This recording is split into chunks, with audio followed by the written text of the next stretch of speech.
नमस्कार सर्वांना, Rupali delicious kitchen मध्ये आपलं स्वागत आहे। आज आपण मस्त असा सुक्का शेवगा बघणार आहोत।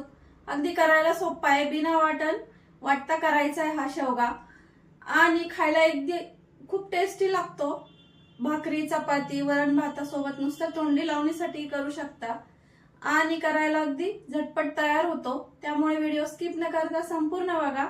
चॅनलवर कोणी नवीन असेल तर चॅनलला सबस्क्राइब करा। सबस्क्राइबच्या शेजारी जे बेल आयकॉनचं बटन असतं ते प्रेस करा, म्हणजे व्हिडिओ पोस्ट झाले की तुमच्यापर्यंत लगेच माझा व्हिडिओ येईल। तर मग चला आता साहित्य बघूया आणि रेसिपीला सुरुवात करूया।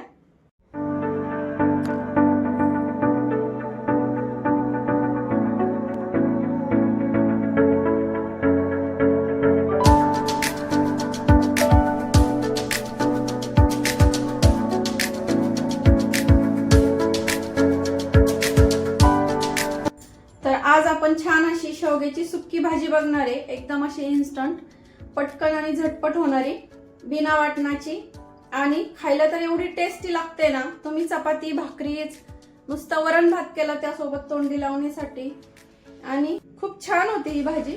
तर मग शेवगा घेतलाय पाव किलो इथं, तर असे कट करून आणि त्याचे साल काढून घेतले। 3 मीडियम साईजचे मोठे असे ह्या साईजचे असे 3 कांदे घेतले। कांदा थोडा जास्त लागतो या भाजीला, कारण आपण नुसतं भाकरी बरोबर खाणार असला तर थोडासा कांदा आणखीन वाढून घेतला तरी चालतो भाकरी आणि चपाती सोबत। आणि नुसतं तोंडी लावणीसाठी करणार असाल तर कांदा थोडा कमी घेतला तरी चालतो। मूठभर अशी कोथिंबीर, मोठा पिकलेला असा टोमॅटो घ्यायचा आहे।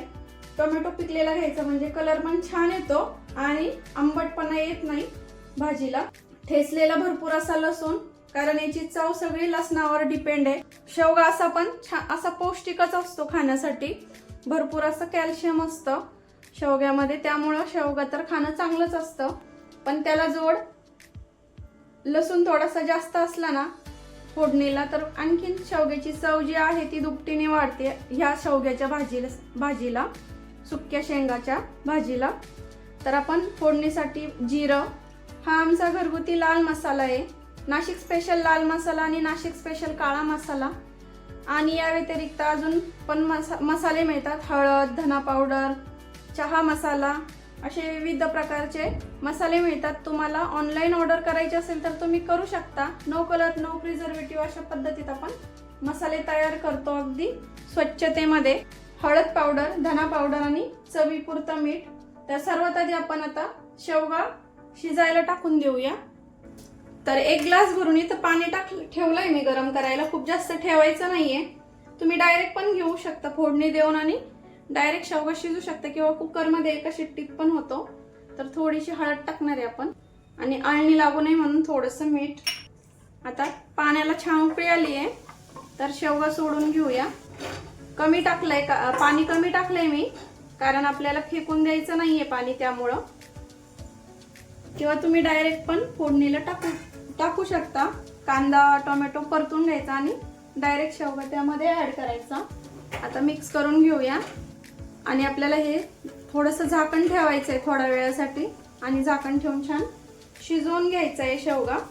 आता डायरेक्ट शिजवला का मगच दाखवते। तर हे बघा शेवगा छान शिजलाय, काढून घेऊया। गॅस बंद करते। तर पाण्यासकट आपल्याला शेवगा काढून घ्यायचा आहे आणि आता हीच कढई मी गॅसवर ठेवते पुन्हा। तर गॅसवर कढई ठेवली, गरम झाली आहे कढई, तर तेल टाकून घेऊया। आता तेल गरम झालं की आपल्याला इथं पाव चमचा जिरं टाकून घ्यायचं आहे। जिरं छान फुलू द्यायचं। जिरं छान फुललं की आपल्याला इथं ठेचलेला लसूण टाकून घ्यायचा आहे। ठेचलेला लसूण छान असं परतून घ्यायचं आहे तांबूस रंगावरती। तर गॅस कमी केलाय, थोडासा तांबूस रंगावरती आला लसूण की लगेच कांदा टाकायचा। आता कांदा छान आपल्याला लाल रंगावरती परतून घ्यायचा आहे। गॅस फुल केलाय, फुल गॅसवर परतायचं स्टार्टिंगला 2 मिनिटासाठी, म्हणजे पटकन कांदा परतल्यात जातो। आता कांदा छान परतलाय, बघू शकता छान असा लाल रंगावरती आलाय। आता यामध्ये आपण टोमॅटो टाकूया, म्हणजे कांदा आणि टोमॅटो छान असे सोबत परततील। पटकन परतावा म्हणून पूर्ण चवीपुरतं जे मीठ घेतलंय ते पूर्ण इथं टाकून घेते आणि आता कमी गॅसवरती आपल्याला हे छान मॅश होईपर्यंत, ग्रेव्ही होईपर्यंत छान असं परतून घ्यायचं आहे.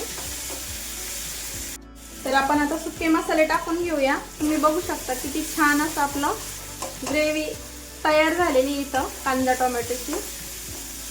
टोमॅटो पूर्ण असा मॅश झालाय. आता सुके मसाले टाकून घेऊया. सुक्या मसाल्यांमध्ये 1 चमचा इथं लाल मसाला टाकते, पाव चमच्यालाही कमी हळद, कारण आपण उकडताना पण हळद टाकली होती. नाही टाकली तरी काही हरकत नाहीये. धना पावडर, थोडीशी कोथिंबीर.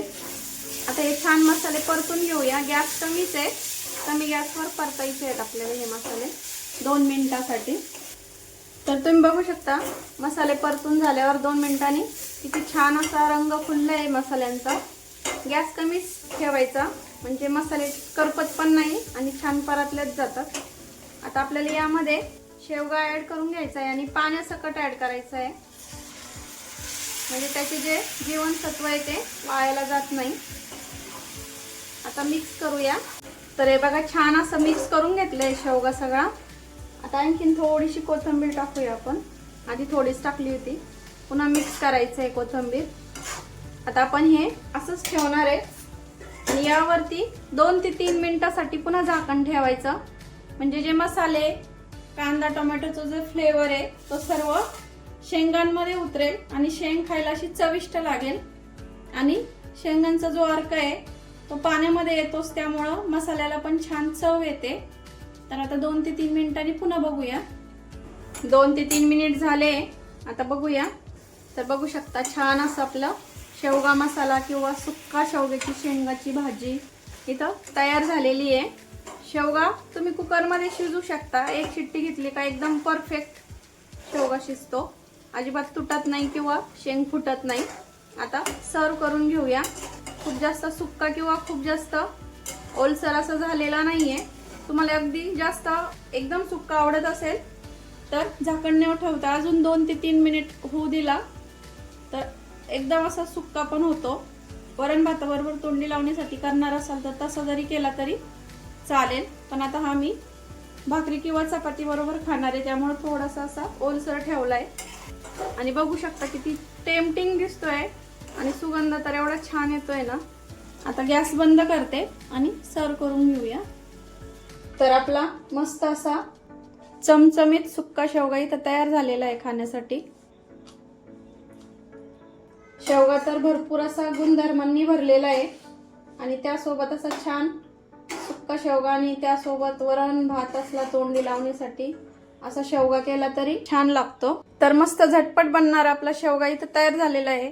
तर रेसिपी कशी वाटली कमेंट करून नक्की सांगा. रेसिपी करून बघा आणि मला कमेंट करा का तुम्हाला कशी वाटली रेसिपी भरपूर अशी शेअर करा, म्हणजे साध्या सोप्या पद्धतीच्या रेसिपी सर्वांपर्यंत पोहोचतील. आणि एकदम अशी साधी सरळ झटपट तयार होणारी भाजी, सुक्या शेवग्याची भाजी. वाटण तयार करायचं नाही का काहीच नाही, अगदी झटपट तयार होते. तर तुम्ही कुकरमध्ये पण करू शकता.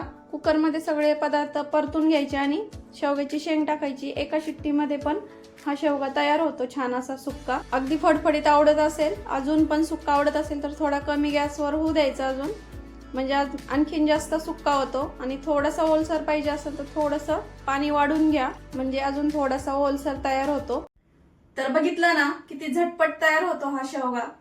आणि तुम्ही कुकरमध्ये पण करू शकता हा शेवगा. कुकरच्या तर एकाच शिट्टीत तयार होतो, पण आता तुम्हाला दाखवायचं होतं की कढईमध्ये पण छान होतो आणि कुकरमधला पण छान लागतो.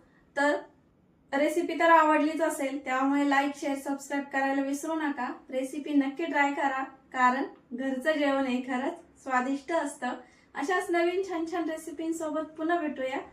तोपर्यंत धन्यवाद.